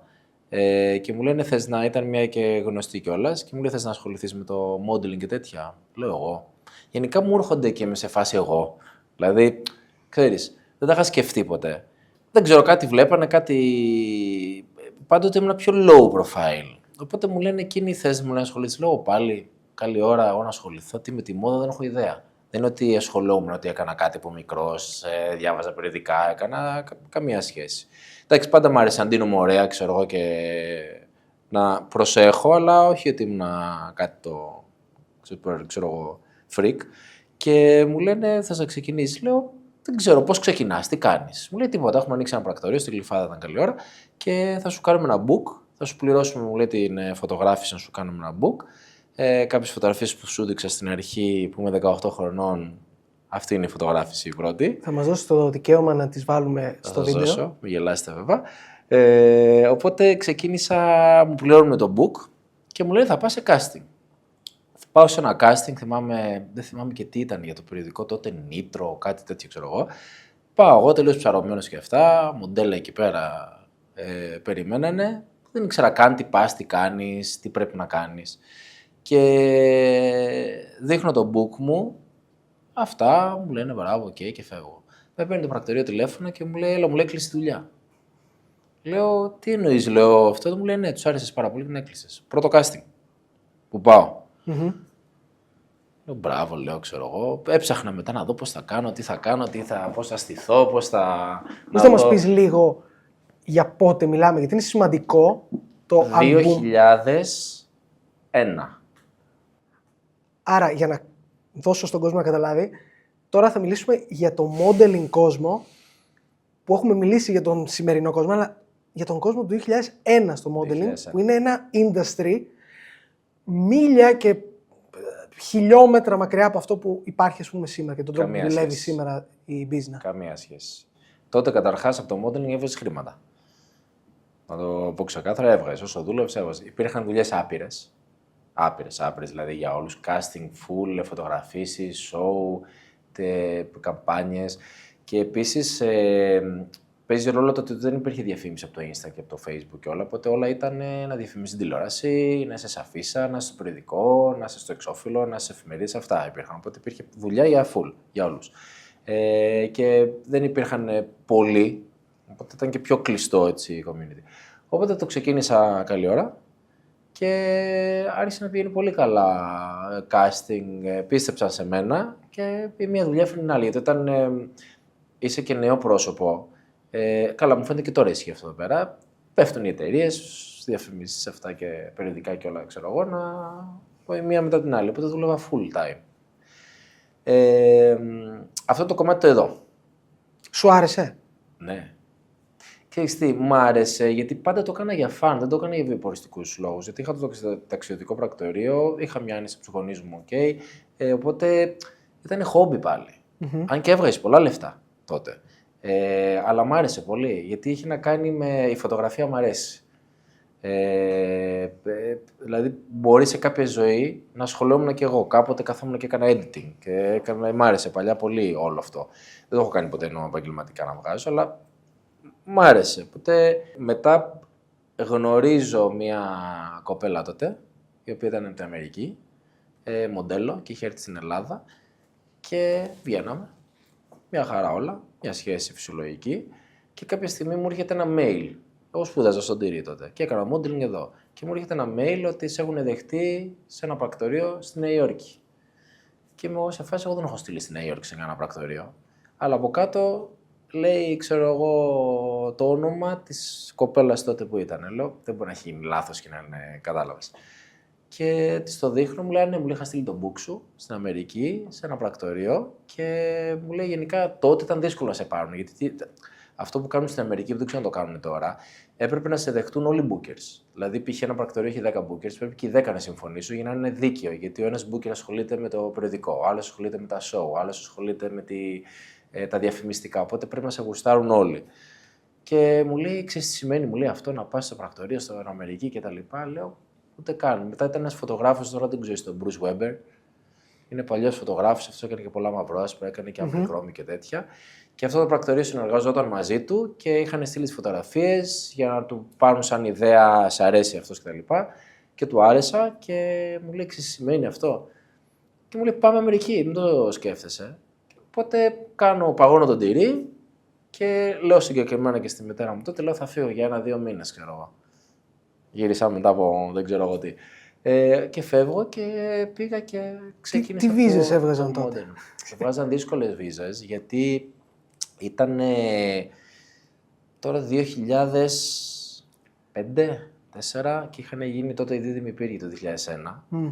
Φαντάζομαι όταν πήγα στην Αμερική μετά από 2-3 χρόνια και πήγα και το επισκέφθηκα το 2002-2003, ήταν ακόμα μύριζε αυτό, φαντάσου. Οπότε ήταν όλα πάρα πολύ strict εκεί πέρα. Ήταν που ξεκίνησαν στο αεροδρόμιο, τον έλεγχο, τον τρελό. Οπότε δεν βγάζανε εύκολα βίζες. Τέλος πάντων, τα φτιάξαμε το πρακτορείο εκεί πέρα. Υπήρχαν διάφορα που μπορούσαν να σου κάνουν, ξέρω εγώ. Οπότε ξεκίνησα και πήγα εκεί και το πήγαινα ανά εξάμηνο. Γιατί τότε βγάζεις και βίζα, πηγαίνεις στην πρεσβεία για 10 χρόνια και απλά πρέπει να μπαίνεις και να βγαίνεις. Δεν σαν τώρα. Μπορείς να μείνεις. Έκανες δουλίτσες και μετά που βγάζεις την άδεια μπορεί να σε πληρώσουν. Υπήρχαν παραθυράκια. Οπότε ξεκίνησα και πήγα και έκανα modeling εκεί. Πρώτο μου casting, Benetton. Το θυμάμαι μέχρι τώρα. Πάω στο casting και πρέπει να έχει 4.000 άτομα μέσα, 3.000 άτομα. Ξέρω εγώ να 1.000 άτομα. Ήταν μάλλον έντονη η εμπειρία αυτό το πρώτο. Ναι. Μπαίνω μέσα, θυμάμαι σε ένα, πώς το λένε, building, ουρά κόσμο. Και λέω, τι γίνεται εδώ πέρα, ξέρω. Και μου λένε αυτοί, γράψε μου λέει εδώ το όνομά σου και μετά από 4 ώρες μου λέει θα έλα. Και λέω, που έχω έρθει εδώ πέρα, εντάξει, άλλος ανταγωνισμός και τέτοια. Δεν την έκλεισα τη δουλειά βέβαια.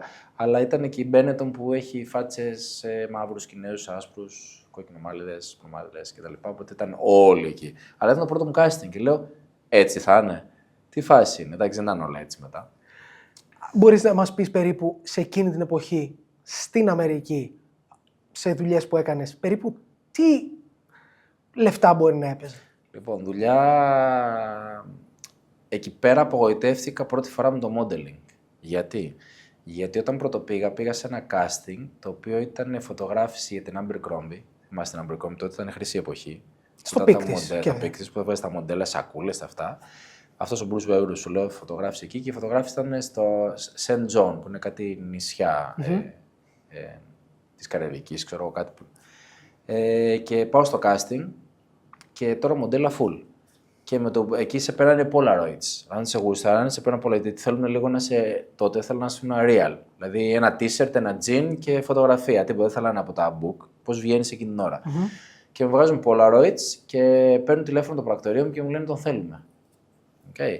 Και ήταν φωτογράφηση για 5 μέρες St. John και μετά είχε δικαιώματα για όλες τις χώρες να πάει η φωτογράφηση.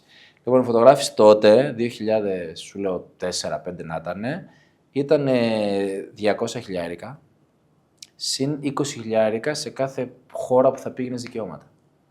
Οπότε σε 5 χώρες να πήγαινες, θα έχεις βγάλει μια 300-400 εκεί. Γιατί το λέω αυτό? Σε αυτές τις μεγάλες δουλειές έπρεπε να έχεις working visa. Δεν μπορείς να τις κρύψεις, γιατί δεν δικαιολογούνται. Οπότε αυτές δεν μπορούσε το πρακτορείο να σου πει κάντινα και όταν βγάλεις τη βίζα θα σε πληρώσω. Okay. Λέω τώρα για τότε. Τώρα δεν ξέρω τι ισχύει και μπορεί τώρα να είναι πιο δύσκολα κιόλας. Δεν ξέρω. Και μου λέει, δεν θα το ξεχάσω ποτέ, το πρακτορείο με παίρνει όταν εγώ ενθουσιάστηκα. Wow, ξέρω εγώ, δει δουλειά κτλ. Αυτό είναι, ξέρεις. Αυτά τα λεφτά που είπες ήταν για το μοντέλο. Για το μοντέλο, για μένα. Και θα σου πω και μετά και άλλα παραδείγματα. Άστο. Και απογοητεύτηκα γιατί δεν μπορούσα να κάνω δουλειά λόγω χαρτιών. Βάλαμε δικηγόρους. Λέγαμε να πληρώσουμε όσο τους δικηγόρους, γιατί ζητάγαν κάτι 6-10 χιλιάρικα, ξέρω να σου κάνουν τα χαρτιά. Ό,τι είναι. Και 50 να δίνες. Τίποτα. Λόγω του που είχε γίνει αυτό, τα είχαν κάνει πολύ strict όλα. Ήταν κάποιες συγκεκριμένες ημερομηνίες που βγάζανε τις βίζες τότε. Θυμάμαι Απρίλιος ήταν και κάτι μια άλλη. Και έχασα δουλειά αυτά και απογοητεύτηκα. Και να μου λένε μετά στο casting, μου λένε οι άνθρωποι που το κάνανε, μου λένε μη σε νοιάζει, δώσε μας το mail, θα ξανά. Και εκεί μετά σταμάτησα να πηγαίνω για ένα μήνα σε casting. Απογοητεύτηκα. Θα είχα σταματήσει πολλά. Δεν ήξερα. Σκέψου το λίγο αυτό. Λέω πάλι καλά που ψυχολογικά το είχα πάρει. Δεν ξέρω τι, αλλά σου λέω απογοητεύτηκα πολύ. Γιατί λέω τώρα σκέψου πόσο πράγματα μπορούσα να αλλάξει, πόσα ξέρω εγώ. Οπότε αυτή ήταν η εμπειρία. Για τα χρήματα που με ρώτησες, υπήρχαν βίντεο τα οποία ήταν για π.χ. fitness και πήγαινες και έκανες το μοντέλο. Αυτά που κάνουν πίσω, τότε υπήρχαν που κάνεις ο γυμναστής, ο instructor και έκανες κάτι step, κάτι τέτοιο και από πίσω κάτι μοντέλα. Okay. Αυτά δεν είναι γυμναστές, είναι μοντέλα. Που ήταν τύπου κασέτ, όχι DVD. Μπράβο, που ήταν δίνανε ναι. Για πέρασμα. Αυτά. Δεν πάμε εποχές τόσο πίσω. Sorry. Αυτό ήταν προσβολή. Ήτανε. Οπότε ναι, δεν ήταν εποχή Jane Fonda, είπαμε εντάξει. Δεν είμαι τόσο. Οπότε τι γίνεται, εκεί πέρα πήγαιναν τα μοντέλα πίσω και ανάλογα το πόσο θα φαινόσουν, ξεκινάγαν από 12 χιλιάρικα, 13, 15, 20. Απλά να φαίνεσαι πίσω. Και θυμάμαι σε ταινίες, γιατί πηγαίναμε σε casting να παίξουμε ταινίες σαν κομπάρσος, αλλά όταν φαίνεσαι δίπλα στον πρωταγωνιστή, έπαιρνες τόσα. Αν σε ακουμπήσει ο πρωταγωνιστής, τόσα. Αν πεις μια τάκα, ένα hey, ξέρω εγώ, τόσα. Και τύπου για μια τάκα, θυμάμαι είχα πάει σε ένα casting και λέγαμε όλη τη ώρα την κλείσουμε τη δουλειά. Ένα hey που λέει στον πρωταγωνιστή, 50 χιλιάρικα. Αυτό. Και λες εντάξει τώρα. Τέτοια λεφτά. Δεν ξέρω πώς λέω αυτά. Δεν μου κάτσαν αυτά. Πάλι καλά. Κοιτάξτε, μου φαίνεται θα είχα, δεν ξέρω, τρελαθεί. Αλλά πήγαινες. Εντάξει, υπάρχει πολύ ανταγωνισμός εκεί. Μετά εγώ απογοητεύτηκα λόγω αυτό, γιατί έλεγα τώρα να πάω και σε μεγάλες δουλειές. Άμα δεν κλείσεις μετά να έχεις working visa, δεν μπορείς να τις κάνεις. Άρα, πρακτικά δούλεψες σε τι terms δούλεψες, αν δούλεψες? Δούλεψα, αλλά έβγαλα χρήματα, δούλευα κάτι ιντερνετικά, έκανα κάτι fashion, κάτι τέτοια, ξέρω εγώ. Και μετά δεν έβγαινε η βίζα. Με τίποτα. Δύσκολο. Άρα αυτό ήταν που το περιόρισε λίγο πολύ όλο. Ναι, και το περιόρισε και ξαναγύρισα. Μετά έλεγα θα γυρίσω, θα το προσπαθήσουμε ξανά κτλ. Απλά λόγω του ότι είχαμε το ταξιδιωτικό πρακτορείο εδώ πέρα, ήθελα να γυρίσω, εντάξει, οικογενειακή επιχείρηση, οπότε ξαναγύρισα.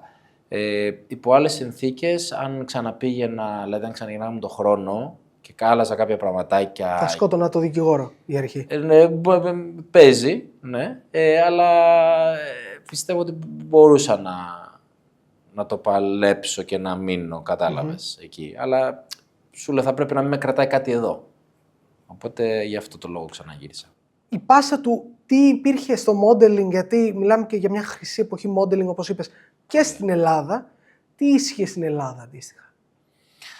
Στην Ελλάδα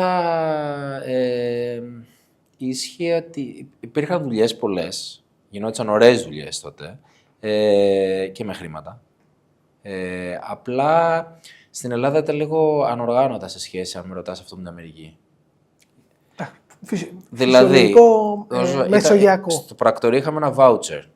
Έμπαινες και το θυμάμαι, ήταν ένα άσπρο, ροζ και κίτρινο. Το άσπρο το κράταγε ο πελάτης. Το κίτρινο το έπαιρνε ο φωτογράφος ή το ροζ, ξέρω εγώ, και το άλλο που ήμουν στο μπλοκάκι ήταν για σένα. Ή το ένα το δίνει στο πρακτορείο, κάτι τέτοιο. Δηλαδή, με το που έμπαινα, ας πούμε, λέγαμε σήμερα έχουμε να γυρίσουμε ένα podcast. Και τι ώρα να έρθεις εδώ πέρα, ξέρω εγώ, 2 η ώρα. Ερχόμουν 2 η ώρα, υπογράφαμε και εσύ και εγώ και ο πελάτης. Ότι ήρθα 2. Τι ώρα έφυγες, γιατί η συμφωνία που θα σε πληρώσω είναι μέχρι 2 με 6. Τόσα λεφτά. Τι ώρα φύγαμε, 7. Πάρε την υπερορία σου μετά το πρακτορείο, υπογράφεις και φεύγεις.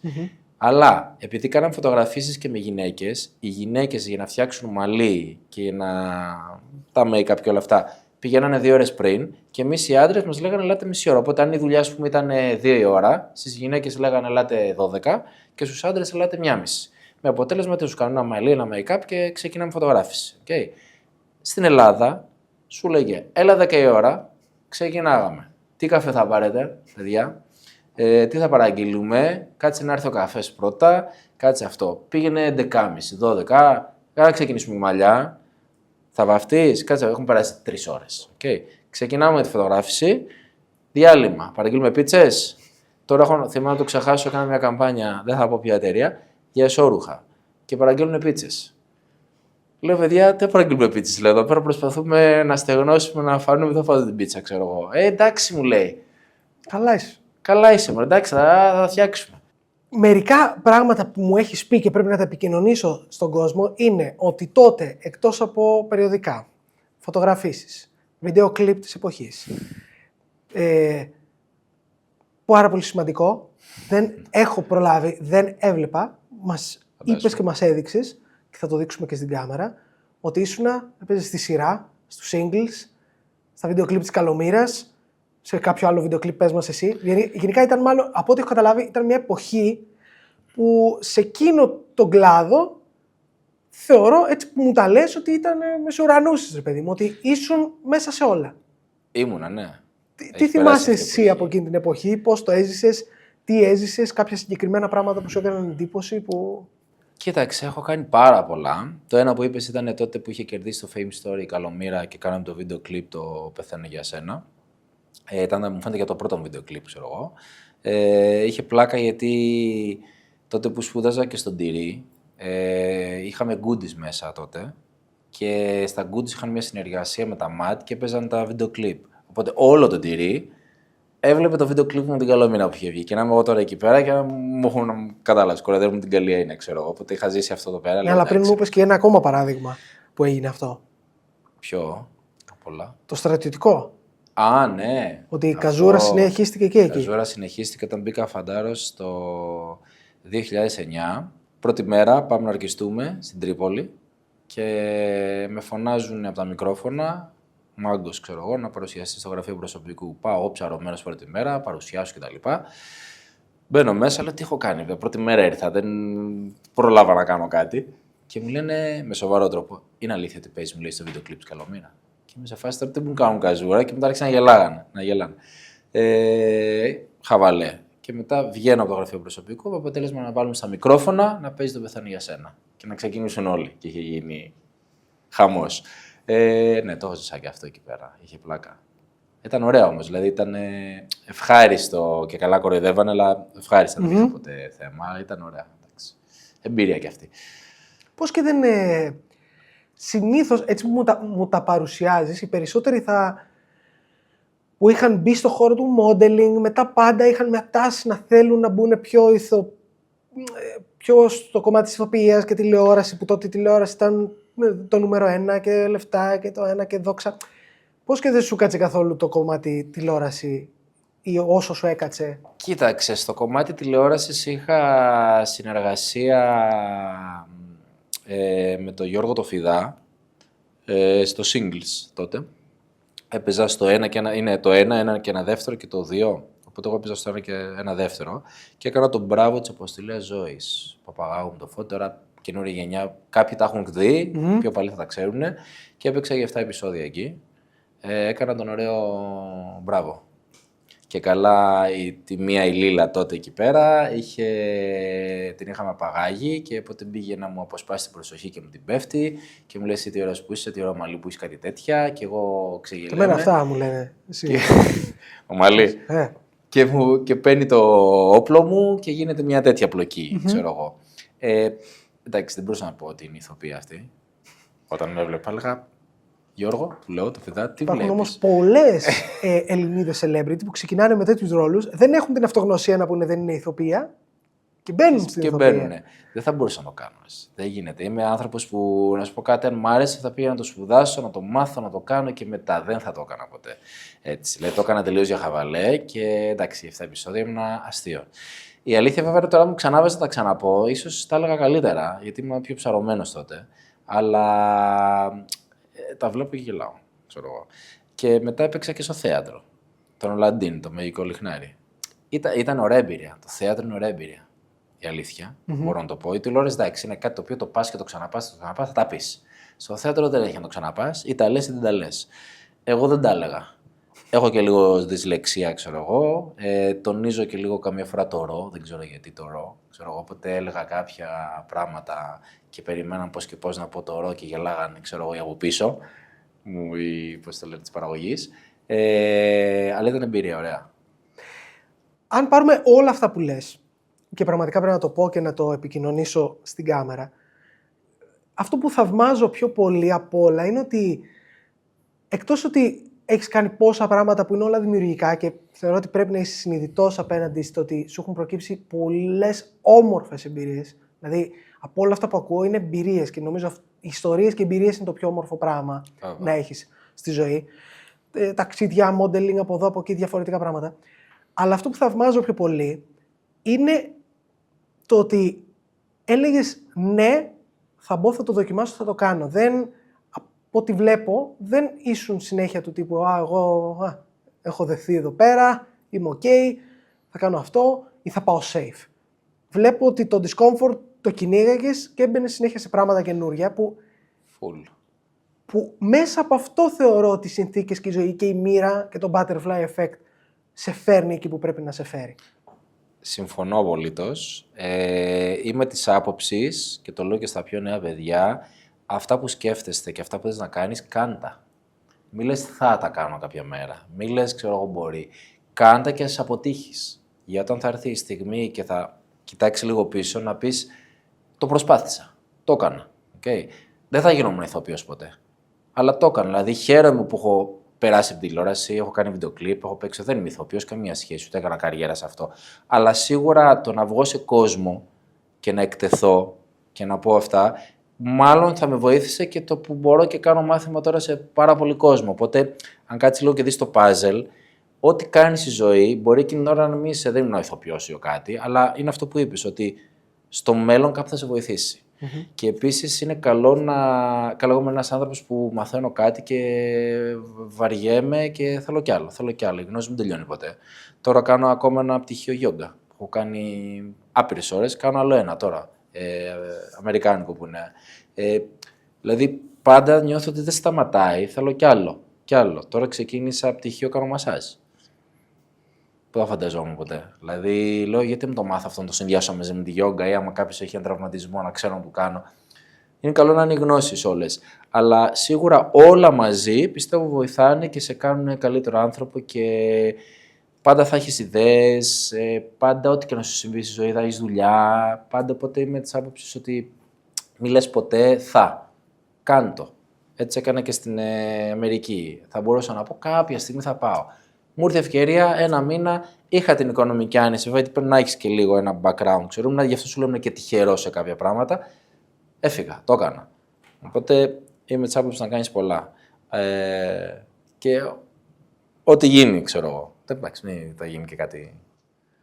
Ένα τελευταίο πολύ σημαντικό κομμάτι που θέλω λίγο να μου το αναλύσεις είναι ότι, και μου το έχεις πει off camera, ότι έχεις μια πολύ μεγάλη άνεση στο κοινωνικό κομμάτι, στο να μπεις στη διαδικασία να επικοινωνήσεις με κόσμο, να δημιουργήσεις συζήτηση, να δημιουργήσεις κοινότητα από το πουθενά. Μπορείς να μου μιλήσεις λίγο γι' αυτό και πώς εσύ το κάνεις ή αν σου βγαίνει φυσικά, γιατί όπως σου έχει πει και η Μαριλένα, όπως σου έχει πει μάλλον και άλλος κόσμος, όντως, όπως βλέπουμε από το προφίλ σου, όπως βλέπει ο κόσμος από μακριά, φαίνεσαι ένας πολύ χαλαρός τύπος που δεν φαίνεται ότι είναι τόσο κοινωνικός και μπορεί να πιάσει κουβέντα με όλους και να τα αναλύσει και να πάρει την πάσα σε μια κουβέντα. Αλλά είσαι ακριβώς το αντίθετο. Λοιπόν, αυτό μου το λένε πάρα πολύ. Δηλαδή, η πρώτη γνώμη, η πρώτη εικόνα είναι ότι μου λένε δεν είσαι προσιτός. Το λένε και μαθητές μου, ξέρω εγώ. Έχει να κάνει, δεν ξέρω, μάλλον δεν εκφράζομαι πολύ η φάτσα μου, δεν ξέρω τι ξέρω εγώ. Και δεν είμαι άνθρωπος που θα πάω κάπου και θα... Μ' αρέσει η ησυχία, αλλά τους ανθρώπους που γουστάρω και τους έχω στην παρέα μου ή τους μαθητές μου, θα ανοιχτώ και θα είμαι full κοινωνικός. Okay. Απλά μπορεί, επειδή δεν το κάνω με όλους, μπορεί αυτό να φαίνεται, κατάλαβες, να κρατάω μάλλον σε ένα τείχος, δεν ξέρω, το έχω ψάξει. Δεν κάνω κάτι επίτηδες και εμένα, αλλά αν κάποιος έρθει και μου μιλήσει, θα του μιλήσω επί 10. Αλλά μπορεί αυτό να μην φαίνεται στο φιζίκ, αλλά στο μετά από 1-2 λεπτά είναι σίγουρο. Βάλαμε σε ένα δωμάτιο να μην ξέρω κανέναν, ναι. Δηλαδή, σε 10 λεπτά τους έχω γνωρίσει όλους. Πάω σε ένα event, μπορεί να μην ξέρω κανένα. Θα πάω να τους γνωρίσω όλους. Είμαι τόσο κοινό, δηλαδή είμαι τελείως το αντίθετο. Που είναι, μ' αρέσει πάρα πολύ το μπλα μπλα και το να ξέρεις να ακούω ιστορίες και να λέω, αλλά μου αρέσει και να ακούω, ξέρω. Είμαι άνθρωπος που ακούω πολύ. Οπότε αυτό αρέσει και Δώσ' μας ένα punchline για να ξεκινήσουμε μια συζήτηση με έναν άγνωστο. Δώσε λίγο αξία, γιατί αυτό είναι business plan, killer business plan. Λοιπόν, και ξέρω ότι μεταφράζεται, μπορεί μετά από πόσο καιρό, αλλά η κάθε γνωριμία μεταφράζεται σε... Μπορεί να είναι συνεργασία, φιλία, κέρδος, οτιδήποτε. Να ζω σαν παράδειγμα, είχα πάει σε ένα ξενοδοχείο, τα Ορμίνα στην Ιταλία, τώρα το καλοκαίρι.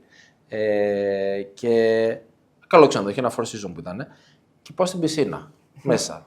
Δεν ξέρω, η Κωνσταντίνα καθόταν με τον αδελφό της πάνω, ξέρω εγώ, κατεβαίνω κάτω. Με το που μπαίνω μέσα, με κοιτάνε. Κατευθείαν με το κοιτάνε, λέω Hi, how are you, ξέρω, κατευθείαν, ξέρω εγώ. Μου λένε good, ξέρω εγώ, where are you from? Λέω Ελλάδα, you, ξέρω εγώ, Αυστραλία ήταν αυτή συγκεκριμένη. Και μου λέει τι κάνεις, ξέρω, πώς από εδώ και αυτά, τι δουλειά κάνεις, τάδε, εσύ τι δουλειά κάνεις, τάδε. Μετά από λίγο έρχεται το δίπλο, έμαθα, μένετε Ελλάδα, ξέρω. Με αποτέλεσμα όλη η πισίνα, κατεβαίνει η Κωνσταντίνα, μου λέει τι κάνεις εδώ. Όλη η πισίνα, πιάσαμε την κουβέντα. Και έγινα φίλος με όλο το ξενοδοχείο. Ήμουν στο πρωινό, hey, how are you, ξέρω. Και μου λέει, πότε πρόλαβες και τους γνώρισες αυτούς. Οπότε πάντα μπαίνεις μέσα, όταν δεις κάποιον και σου χαμογελάσει, μίλα του, πες ένα hi. Εδώ στην Ελλάδα δεν το έχουμε πολύ αυτό. Πες ένα γεια. Όταν λες γεια σε κάποιον, είτε είναι μια κοπέλα ή οτιδήποτε, δεν σημαίνει ότι την πέφτεις. Δεν μπορείς και μια άλλη κοπέλα να ένα γεια. Δεν σημαίνει ότι κατάλαβες. Στο εξωτερικό το έχουν λίγο διαφορετικό. Και αυτό κιόλας είναι και ωραίο παράδειγμα, το έχω ζήσει στην Αμερική. Δεν σημαίνει ότι ένας άντρας, αν μιλήσει μια κοπέλα, την πέφτω. Κατάλαβες, μπορεί να μιλήσεις απλά και να είσαι φίλος. Δεν χρειάζεται να είναι κάτι άλλο. Το έχω, να πάω να χαιρετήσω. Χάι, δεν τρέπομαι να πω κάτι. Τι θα σου πει το πολύ, αλλά σου πει, μιλάς. Οπότε να είσαι ο εαυτός σου. Αυτό είναι το τέλειο. Να μπει μέσα, άμα δεις κάποιον και σου χαμογελάσει και σου βγάλει το vibe, πες ένα γεια.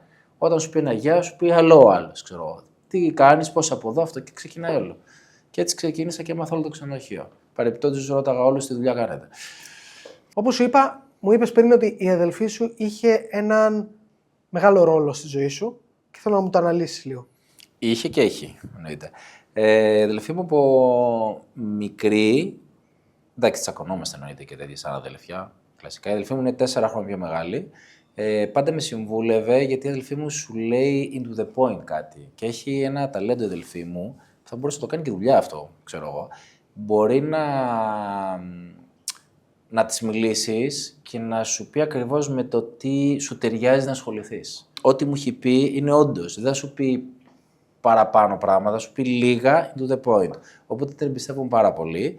Να μου πει δεν πειράζει, ναι, ωραίο. Ξέρω ότι η αδελφή μου πει ότι είναι ωραίο και σου αξίζει, είναι. Αν μου πει όχι, όντως δεν είναι. Οπότε την έχω μέντορα, αδελφή, manager, όλα μαζί. Αν μπορεί να με βοηθήσει και εμένα με κάποιες τιμές, σε παρακαλώ. Άνετα. Να μπορέσουμε να στείλουμε ένα mail, να κάνουμε ένα back and forth. Άνετα. Και για να κλείσω, θέλω να μου πεις για την σχέση σου με την σύζυγο, με την οποία είστε τύπου, πώς το λένε, το yin and yang, έτσι λέγεται. Ναι, είδες, αρχίζεις και μαθαίνεις αγγλικά. Είναι μέσα στο Έχει να concept κάνει, της... μαύρο και άσπρο, Τέλειο. αντίθετα και τέτοια. Έχω μπει στο πνεύμα. Είδες. Θέλω να μου πεις λίγο για το πώς κάνετε αυτό το τέλειο combination ο ένας για τον άλλον και που σας θεωρώ είστε και partners δημιουργικά, επαγγελματικά, προσωπικά για αυτή σας τη σχέση. Λοιπόν, με τον Κωνσταντίνο είμαστε πολλά χρόνια μαζί, τον έχω γνωρίσει. Το βασικότερο κομμάτι σε μια σχέση και τόσο χρόνο είναι να είσαι φίλος με τον άλλον. Αυτό πιστεύω είναι το μυστικό απ' όλα. Και να μην υπάρχει αυτή η ζήλια και η τοξικότητα και όλα αυτά, δηλαδή να υπάρχει αυτή η ηρεμία. Δηλαδή, αυτά όλα φθύρουν. Έχει ταιριάξει γιατί η Κωνσταντίνα ουσιαστικά την έχω γνωρίσει από μικρή ηλικία, όπως ήταν 18,5-19. Έχει μεγαλώσει μαζί. Οπότε αυτό που μας έχει δέσει είναι εκείνη έχει το new generation και εγώ έχω την εμπειρία. Και όλο αυτό το έχουμε φέρει στη μέση. Οπότε εκείνη κρατάει το καινούριο, εγώ έχω την εμπειρία, οπότε δεν χάνει το καινούριο, έχω την εμπειρία και το προσγειώνουμε και έρχεται στη μέση. Και αυτό το combination πιστεύω που έχει κάνει επιτυχημένη τη σχέση μας και επαγγελματικά. Δηλαδή, ένα παράδειγμα, η Κωνσταντίνα της αρέσει πάρα πολύ το να βγάζει φωτογραφίες. Όλο της στο Insta, εγώ την έχω βγάλει. Εμένα, αντίθετα, μου αρέσει πάρα πολύ να βγάζω φωτογραφίες. Καλή ώρα να ένα κομμάτι που έκανα modeling που λέγαμε πώς βοηθάει τώρα, ας πούμε, που λέγαμε το puzzle. Μ' αρέσει πάρα πολύ. Θα δω ένα background, θα τους πω μείνε εκεί, στήσου εκεί, ξέρω κτλ. Οπότε έχουμε ταιριάξει. Δηλαδή, πιστεύω ότι είναι δύσκολο σε ένα ζευγάρι, ειδικά η Κωνσταντίνα που είναι και δυνατή influencer, όλη την ώρα να έχει τον άντρα και να σου λέει βγάλε με φωτογραφία. Περισσότεροι βαριούνται. Εμένα μου αρέσει. Δηλαδή, μπορώ να του πω εγώ, ξέρω εγώ, να σου πω. Χαλάς την πίσνα όμως τώρα, να ξέρεις. Το χαλάω αυτό δυστυχώς, μου το έχουν πει πολλοί και φίλοι μου. Λέει σώπα, μην μιλάς. Αλλά είναι μ' αρέσει. Έχει τύχει. Γιατί μ' αρέσει με φωτογραφία. Απλά αν δεν έχω όρεξη. Δεν έχω όρεξη. Το ξέρει αυτό. Αλλά όταν έχω. Δηλαδή, οπότε έχει. Αυτό είναι το μυστικό. Αλλά και μετά το άλλο μυστικό είναι να χαίρεσαι με την επιτυχία του άλλου. Δηλαδή, σε μια σχέση να θέσει η γυναίκα σου να πάει ψηλά, αντίστοιχα η γυναίκα σου να θέλει να πάει άντρας ψηλά. Οπότε να θαυμάζει αυτό το ψηλά, να μην τον ρίχνει κάτω. Και εμείς με τον Κωνσταντίνο το έχουμε πάρα πολύ αυτό. Δηλαδή, θα χαρώ που θα μου πει κάτι, ξέρω εγώ, θα χαρεί. Δεν θα είμαι, εντάξει, μωρέ, κατάλαβες. Θα κάνω support. Δηλαδή, άπρα να ταξιδέψουμε εκεί γιατί με έχει καλέσει τάδε εταιρεία, αλλά θέλω κάποιο να έρθει να με βγάλει βίντεο, φωτογραφία. Πάμε, δεν πειράζει. Κατάλαβες. Οπότε, εντάξει, μου ταιριάξει στα ταξίδια. Αυτό είναι πιστεύω το μυστικό. Και να υπάρχει σεβασμός. Θέλω να σε ευχαριστήσω πάρα πολύ. Ήταν από τις αγαπημένες μου κουβέντες σε αυτόν τον έναν πλάς χρόνο που κάνουμε αυτή τη σειρά πιο συστηματικά. Τύπου μπορεί να είχα το τράδιό μου εδώ με τις ερωτήσεις, δεν το πολύ κοίταξα, μου έβγαιναν όλα πολύ όμορφα. Λατρεύω την ιστορία σου, μου αρέσει πάρα πολύ, θα σε ευχαριστήσω, δεσμεύομαι ότι θα έρθω. Για SAP Yoga. SAP Yoga, κανονική yoga. Για SAP, θα κάνεις άλλο podcast. Εγώ σε ευχαριστώ πάρα πολύ. Έχω κάνει συνεντεύξεις, όχι podcast και πάντα, ξέρεις, είσαι κάπως μαζί σου, είναι πραγματικά, πώς μιλάνε με δύο φίλοι, νιώθω πάρα πολύ άνετα και χαίρομαι γι' αυτό. Και ήταν και πράγματα τα οποία δεν τα έχω πει γενικά, δεν μιλάω πολύ, οπότε χαίρομαι που τα είπα σε σένα και μπράβο σε ό,τι κάνεις. Σε ευχαριστώ πάρα πολύ. Με τιμάει που με κάλεσες. Thank you. Χαρά μου. Και τα λέμε στη Σανίδα. Στη Σανίδα. Peace, rap. Peace.